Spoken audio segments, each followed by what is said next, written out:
Hello my dear children, welcome back. बच्चों, chapter 9 and chapter 10 financial management and financial markets is over.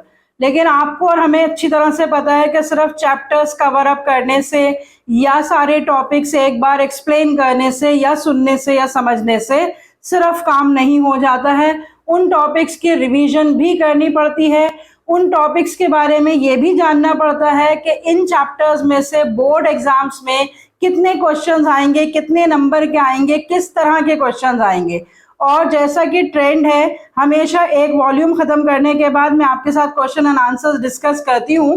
तो आज भी volume 4 chapter 9 and 10 का जो है उसके क्वेश्चन आंसर्स हम डिस्कस करने वाले हैं as per the sample papers released in the current year. एक सैंपल पेपर बिल्कुल शुरू में रिलीज हुआ था और एक sample paper in the month of July release हुआ था, और उन दोनों सैंपल पेपर्स के हिसाब से जो पैटर्न है उन्हीं क्वेश्चंस को हम आज डिस्कस करने वाले हैं। So let's connect to commerce and let's learn about what are the expected questions from chapter 9 and 10 as per the sample papers released by the CBSE, and the combined weightage of these two chapters is 15 marks that we already know. So take a copy and a pen with you, note down each and everything that I am going to share with you today, because I will tell you the presentation tips. हालांकि मैंने अलग से presentation tips पर, examination ease पर बहुत सारी videos बना रखी हैं, वो भी मैं बार बार आपसे रिक्वेस्ट करती रहती हूँ कि उन वीडियोस को देखिए। अगर आपने अभी तक नहीं देखी या आपने अगर मेरा चैनल अभी तक सब्सक्राइब नहीं किया तो उसे सब्सक्राइब कर लीजिए। उन सारी वीडियोस से आपको बहुत ज़्यादा हेल्प मिल जाएगी, आप एकदम कंफर्टेबल हो जाएंगे अपने एग्जामिनेशन पैटर्न और सिस्टम के साथ, और आप किसी भी तरह की नर्वसनेस फेस नहीं करेंगे while writing an exam, and these videos definitely will help you a lot. तो चलिए, let's connect to commerce and let's discuss about the questions from chapter 9 and 10.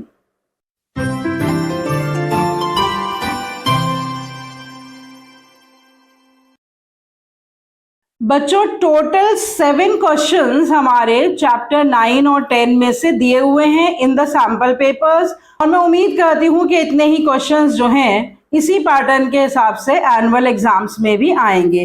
Question numbers भी मैं आपको बता देती हूँ। बिल्कुल जो सैंपल पेपर शुरू में रिलीज हुआ था in the beginning of the session और जो जुलाई में रिलीज हुआ है, उन दोनों सैंपल पेपर्स में ही जो चैप्टर 9 है फाइनेंशियल मैनेजमेंट, उसमें से 2 क्वेश्चंस पूछे गए हैं, 4-4 नंबर के 2 क्वेश्चंस, और जो चैप्टर 10 है फाइनेंशियल मार्केट्स, उसमें से 5 क्वेश्चंस पूछे गए हैं, 1-1 नंबर के 4 क्वेश्चन और 1 क्वेश्चन 3 नंबर का। तो अब हम इन क्वेश्चन एंड आंसर्स को डिस्कस कर लेते हैं, इनकी टाइपोलॉजी डिस्कस कर लेते हैं, ये भी देख लेते हैं कि इन क्वेश्चंस के आंसर्स हमें कैसे प्रेजेंट करने हैं, और उसके बाद हम समराइज कर लेंगे कि कितने टॉपिक्स जो हैं इन दोनों सैंपल पेपर्स में जो हैं इन दोनों चैप्टर्स से रिलेटेड कवर अप हो जाएंगे। तो सबसे पहले बच्चों स्क्रीन पर देखिए क्वेश्चन नंबर 1।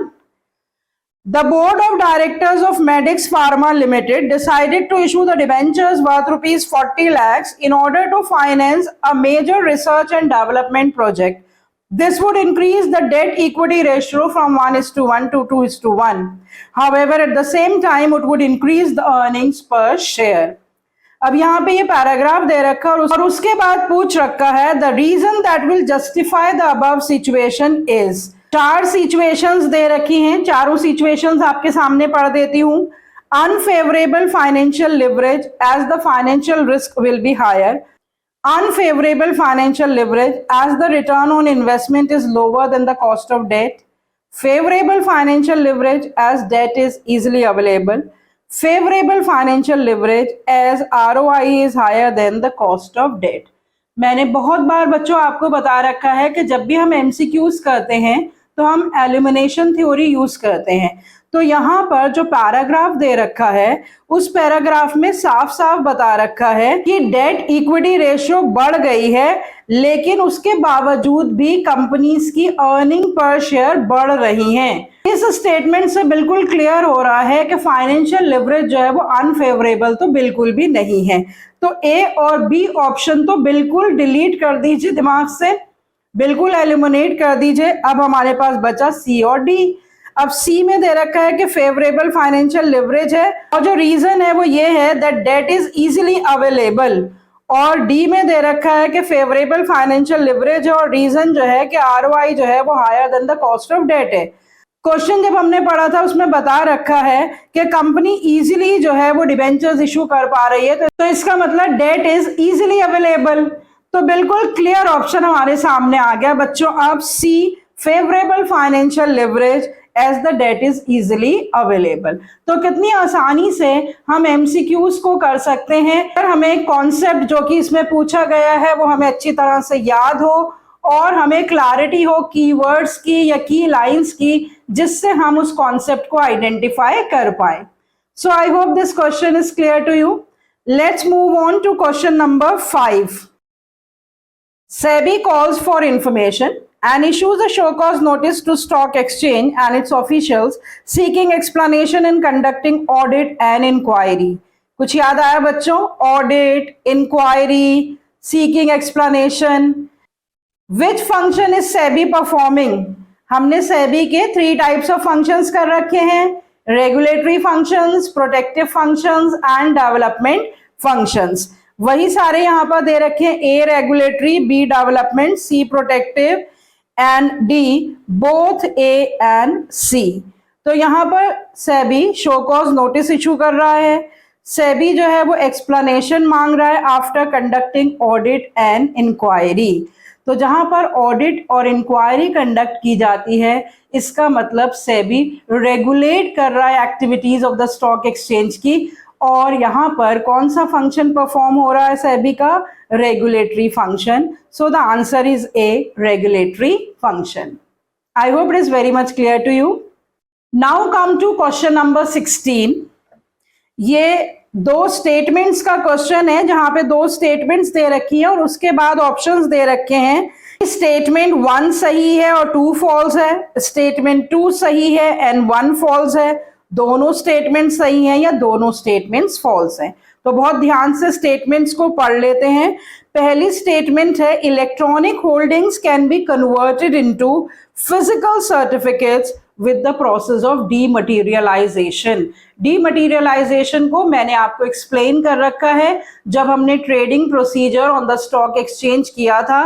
वो वीडियो आप देखेंगे ना, तो उसमें मैंने पूरा trading procedure along with all the technical terms that are used throughout the trading procedure सब कुछ बहुत डिटेल में एक्सप्लेन कर रखा है। तो अगर आपने वो वीडियो नहीं देखी तो वो देख ही लीजिए। और वहां पर मैंने आपको एक्सप्लेन करा था डीमटीरियलाइजेशन के बारे में कि जहां पर इलेक्ट्रॉनिक फॉर्म में सिक्योरिटीज को रखा जाता है और उन सिक्योरिटीज को कैश में कन्वर्ट किया जाता है, that process of converting the securities into cash or cash into securities is called the dematerialization। तो यहाँ पे इसका मतलब जो पहली स्टेटमेंट है वो बिल्कुल ठीक नहीं है कि हम इलेक्ट्रॉनिक होल्डिंग्स को फिजिकल सर्टिफिकेट्स में कन्वर्ट नहीं कर पाते हैं with the help of the dematerialisation. तो पहली स्टेटमेंट हमें समझ में आ रहा है कि गलत है।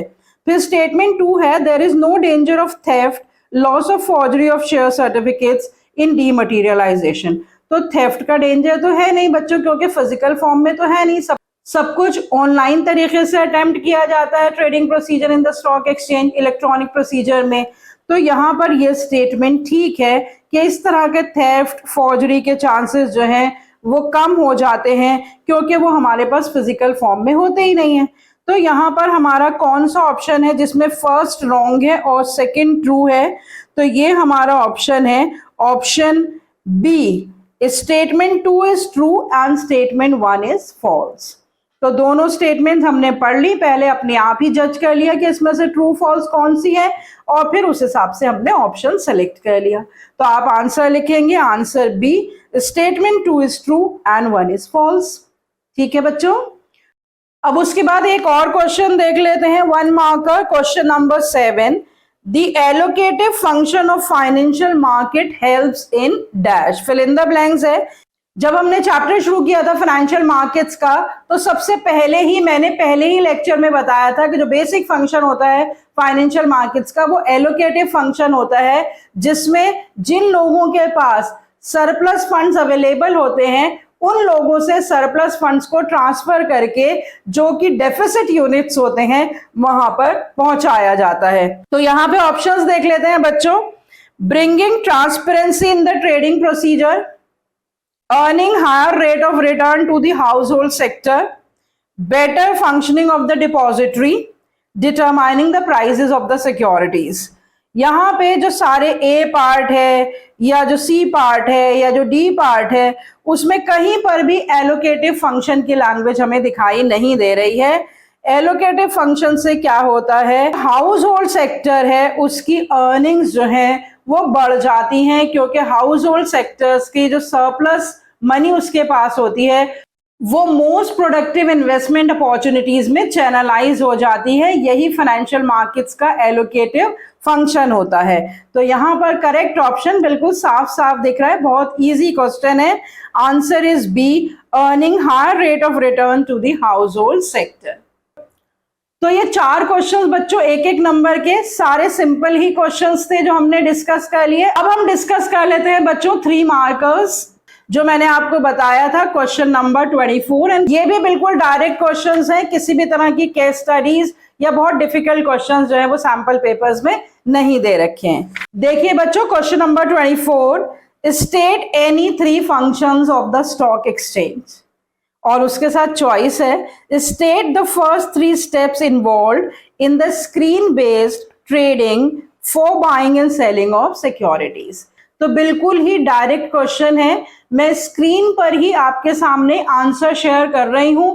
इस आंसर को देख लीजिए। सीबीएसई की मार्किंग स्कीम के हिसाब से आपको 1.5 सिर्फ हेडिंग्स के मिल जाते हैं। इसी तरह से जो trading procedure in the stock exchange है उसकी भी हेडिंग्स है, फर्स्ट 3 पॉइंट्स की वो हेडिंग्स आप लिख देंगे तो आपको 1.5 मार्क्स मिल जाएंगे। उसके बाद अगर आप एक 2 पॉइंट्स में उसे एक्सप्लेन कर देंगे तो रिमेनिंग 1.5 मार्क्स भी आपको मिल जाएंगे। बल्कि यहाँ पर जो आपको मार्किंग स्कीम में आंसर दे रखा है वो पैराग्राफ्स में दे रखा है, और मैं आपसे हमेशा रिक्वेस्ट करती हूँ कि आप पॉइंट्स में लिखिए।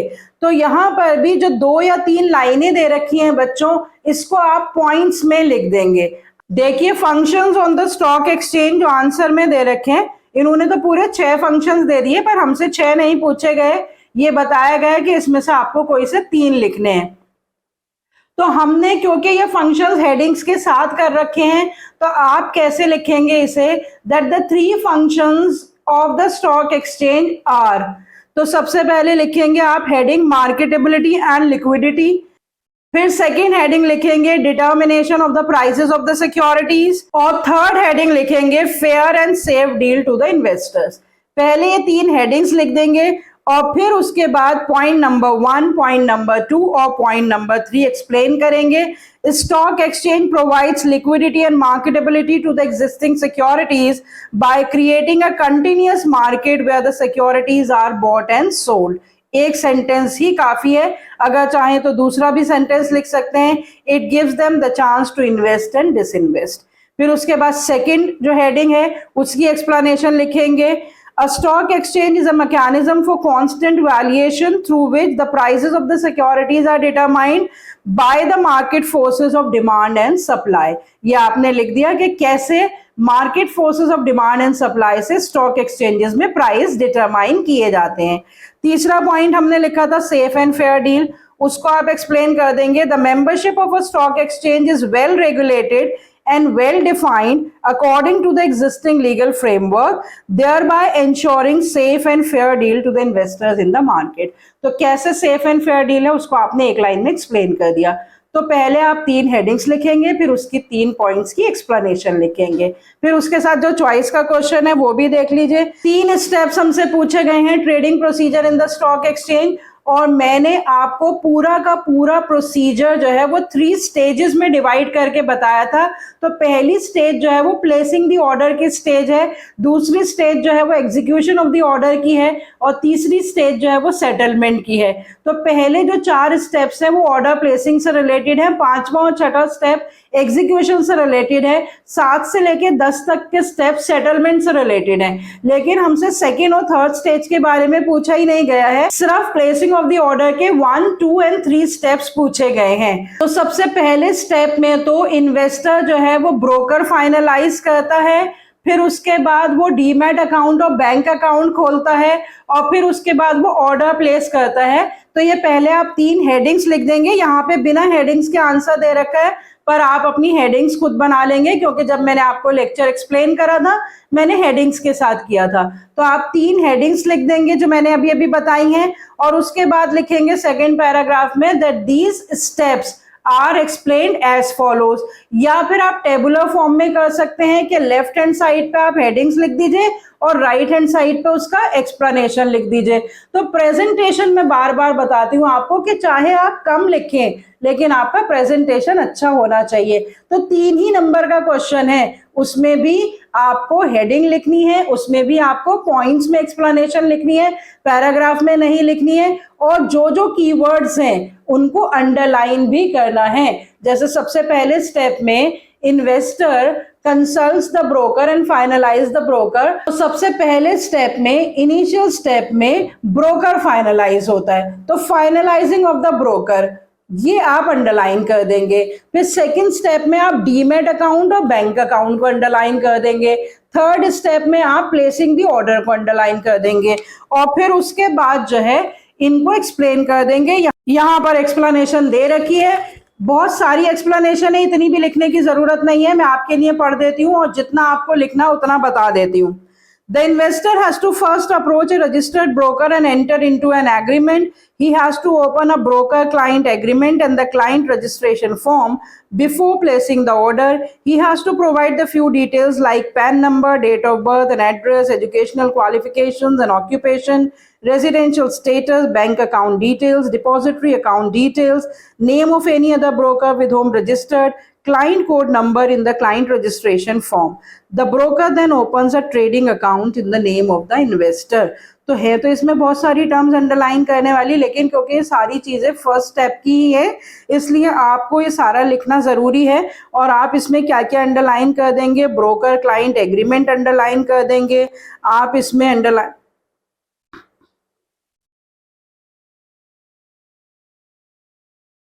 और आप यहाँ पे अंडरलाइन कर देंगे trading account in the name of the investor. तो ये कुछ कीवर्ड्स आप अंडरलाइन कर देंगे पहले स्टेप की एक्सप्लेनेशन में। उसके बाद सेकंड स्टेप है the investor has to open a demat account or beneficial owner account with the depository participant for holding and transferring securities in the demat form. मैंने बताया ही था आपको, ये पूरी लाइन लिख दीजिए, इसमें डीमैट अकाउंट या बेनिफिशियल ओनर अकाउंट और डिपॉजिटरी पार्टिसिपेंट ये दोनों आप अंडरलाइन कर देंगे। यहाँ पर एक वर्ड आप और लिख सकते हैं कि investor has to open the bank account also so that the money can be transferred for dematerialisation. फिर उसके बाद थर्ड पॉइंट है the investor places an order with the broker to buy or sell the shares. Clear instructions have to be given about the number of shares and the prices at which the shares can be bought and sold. इतना ही लिख देंगे तो काफी है कि third step में, क्योंकि order place किया जाता है with the clear instructions. So I hope बच्चों के 3 नंबर का question you have to start with the language of the question. जब आप आंसर लिखें पॉइंट्स में लिखें और हेडिंग्स के साथ लिखें, अंडरलाइन कर दें कीवर्ड्स को, ठीक है। क्वेश्चन नंबर 28, क्वेश्चन नंबर 28 है बच्चों, सिंपल डायरेक्ट क्वेश्चन है। Explain the factors affecting dividend decisions of the company. Dividend decisions of the company पे अलग से पूरा का पूरा एक्सप्लेनेशन लेक्चर मैंने बना रखा है। बहुत सारे फैक्टर्स हैं that affect the dividend decisions of the company, और उन सारे फैक्टर्स को एक्रोनिम के साथ मैंने आपके साथ डिस्कस कर रखा है। उनमें से सिर्फ 2 जो हैं वो फैक्टर्स पूछे गए हैं, taxation policy and cash flow position. तो यहाँ पर आप सिंपल आंसर लिखेंगे that the factors affecting the dividend decisions of the company are explained as follows. Taxation policy लिखेंगे, उसके 2 पॉइंट्स एक्सप्लेन करेंगे, कैश फ्लो पोजीशन लिखेंगे और उसके 2 पॉइंट्स एक्सप्लेन करेंगे। यहाँ पर मैं स्क्रीन पर आपके साथ आंसर शेयर कर रही हूँ, देखिए किस तरह से 2 पैराग्राफ्स में इन्होंने दे रखा है, लेकिन इसी आंसर को आप सिर्फ पॉइंट्स में कन्वर्ट कर देंगे। पहला पॉइंट है taxation policy. If tax on dividend is higher, it is better to pay less by way of dividends. इसका आप 1 पॉइंट ले लीजिएगा। Though dividends are free of tax in the hands of the shareholders, a dividend distribution tax is levied on the companies. इसको आप second point ले लीजिएगा. Under the present tax policy, shareholders are likely to prefer the higher dividends. क्योंकि shareholders को जो है वो dividend pay कोई टैक्स देना नहीं पड़ता, तो वो प्रेफर करते हैं कि हायर डिविडेंड मिले, लेकिन कंपनीज के ऊपर डिविडेंड टैक्स लगता है, तो इसलिए कंपनीज को बैलेंस देखना पड़ता है कि अगर बहुत ज्यादा हायर रेट ऑफ टैक्स है डिविडेंड पर, तो कंपनी प्रेफरेबली डिविडेंड नहीं देती है. तो टैक्सेशन पॉलिसी ऑन डिविडेंड, इसके पॉइंट्स बनाकर आप लिख देंगे. फिर दूसरा पॉइंट है cash flow position. The payment of dividend involves an outflow of cash. एक पॉइंट ले लिया आपने. ये availability of enough cash in the company is necessary for the declaration of the dividend. यहां आप इस तरह से भी पॉइंट बना सकते हैं कि अगर कंपनी की कैश फ्लो पोजीशन अच्छी है, इट में डिक्लेयर द हायर डिविडेंड, और अगर कैश फ्लो पोजीशन अच्छी नहीं है तो कंपनी डिविडेंड कम देगी. तो दो पॉइंट्स दोनों हेडिंग्स के आप एक्सप्लेन कर देंगे and you will be able to score 4 marks. अब एक क्वेश्चन बचा है बच्चों, क्वेश्चन नंबर 30, 4 मार्क्स का. क्वेश्चन नंबर 30 भी बच्चों बहुत ही सिंपल क्वेश्चन है, और जो लैंग्वेज, जो लास्ट लाइन अगर हम क्वेश्चन की पढ़ेंगे तो हमें बिल्कुल क्लियरली पता चल जाएगा कि कौन से डिसीजंस की बात हो रही है. Identify the decision suggested by mister आरिकेत Acharya.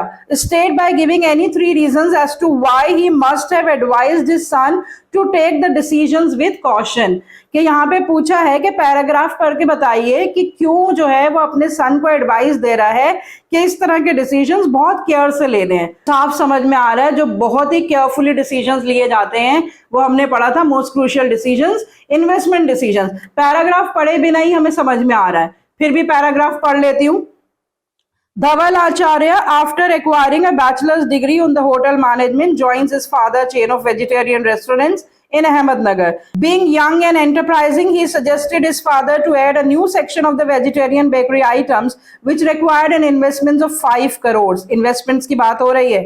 His father suggested him to take the decisions with caution and understood everything comprehensively, as bad decisions may damage the financial Fortune of the business. जब मैंने आपको investment decisions explain करे थे तो ये line specifically मैंने board पर लिखी थी that any bad decision may bring the company down. The good decision can take the company up and the bad decision can bring the company down. ये NCERT की लैंग्वेज है, और मैंने बताया था कि एक छोटी सी गलती इन्वेस्टमेंट डिसीजंस में किस तरह से कंपनी की इमेज को बिल्कुल बर्बाद कर देती है. इसीलिए जो इन्वेस्टमेंट डिसीजंस है बहुत ही क्रूशियल होते हैं. तो यहाँ पे 4 नंबर में सिर्फ आपसे यही पूछा गया है कि कौन से डिसीजंस की बात हो रही है और फादर ऐसा क्यों कह रहे हैं कि इन डिसीजंस को बहुत कॉशन से लेना चाहिए. तो आप लैंग्वेज ऑफ द क्वेश्चन से आंसर उठाएंगे. आंसर देख लीजिए स्क्रीन पर क्या दे रखा है मार्किंग स्कीम में. आप अपने हिसाब से लिखेंगे that the decisions suggested by his father are the investment decisions which are considered to be the most crucial decisions. 1 number इस डिसीजन का नाम बताने के हैं, बाकी 3 नंबर बचे कि why are these decisions very important. तो यहां पर आंसर देखिए 4 पॉइंट्स दे रखे हैं, जबकि हमें 3 ही पॉइंट्स देने हैं, और मैंने ये आपको पहले एक्सप्लेन कर रखा है कि ये डिसीजंस बहुत लंबे टाइम के लिए लिए जाते हैं. इसमें लॉन्ग टर्म के लिए फंड्स ब्लॉक्ड हो जाते हैं. ये डिसीजंस इरिवर्सिबल होते हैं. ये डिसीजंस प्रॉफिटेबिलिटी, लिक्विडिटी, सॉल्वेंसी सब पर असर डालते हैं. इसलिए ये डिसीजन मोस्ट क्रूशियल होते हैं. तो यहाँ पर जो सिर्फ एक्सप्लेनेशन दे रखी है उसकी आप पहले हेडिंग लिख देंगे that the decisions are most crucial because. पहले आप 3 हेडिंग्स लिखेंगे, फिर आप उसके बाद 3 एक्सप्लेनेशन लिखेंगे. These decisions have a bearing on the long term growth, they affect the future prospects of the business. Underline कर देंगे long term growth. These decisions result in large portion of funds being blocked in the long term projects. These investments are planned after a detail analysis. Underline कर देंगे blocked in the long term projects. These decisions affect the returns of the firm, therefore influence the overall business risk complexion of the firm. तो यहाँ underline कर देंगे overall business risk. तो इस तरह से आप कोई से भी 3 पॉइंट्स लेकर उनकी हेडिंग्स देकर उनकी एक्सप्लेनेशन दे सकते हैं. तो ये बच्चों टोटल 7 क्वेश्चंस हमने डिस्कस कर लिए एक सैंपल पेपर के. तो 7 मोर क्वेश्चंस बच्चों जो कि लेटेस्ट सैंपल पेपर जो कि जुलाई में इशू किए गए थे, उसका लिंक मैं आपके साथ डिस्क्रिप्शन बॉक्स में शेयर कर दूंगी. उन क्वेश्चंस को देख लीजिएगा. पर उसमें से 2 क्वेश्चंस ऐसे हैं जो आउट ऑफ द सिलेबस हैं, क्योंकि अब वो हमारे सिलेबस में टॉपिक्स नहीं है पर उस पे से भी क्वेश्चंस दे रखे हैं, लेकिन बाकी के क्वेश्चंस जो हैं वो आप प्रैक्टिस कर लीजिएगा। तो आई होप इस डिस्कशन से आपको यूनिट 9 एंड 10 जिसका एक ही वॉल्यूम है, 15 नंबर का जो क्वेश्चंस आपको आने हैं वो आपको अच्छे से समझ में आ गए होंगे कि कितने क्वेश्चंस, क्या टाइपोलॉजी ऑफ क्वेश्चंस है, स्ट्रेट फॉरवर्ड है या केस स्टडीज हैं या एमसीक्यूज हैं, उन्हें अटेम्प्ट कैसे करना है। और जो भी टॉपिक्स हमने इन क्वेश्चन और आंसर्स में कवर अप किए हैं उन टॉपिक्स की वीडियोस एक बार आप फिर से देख लीजिएगा और आपको बहुत ही अच्छे से इनके आंसर्स जो हैं वो समझ में आ जाएंगे। So please watch all the videos related to chapter 9 and 10, subscribe my channel, share it with the maximum students and keep on practicing the question and answers that I keep on discussing with you. So stay healthy and connected. See you next time with the introduction of another volume and another chapter, chapter 11, that is marketing management.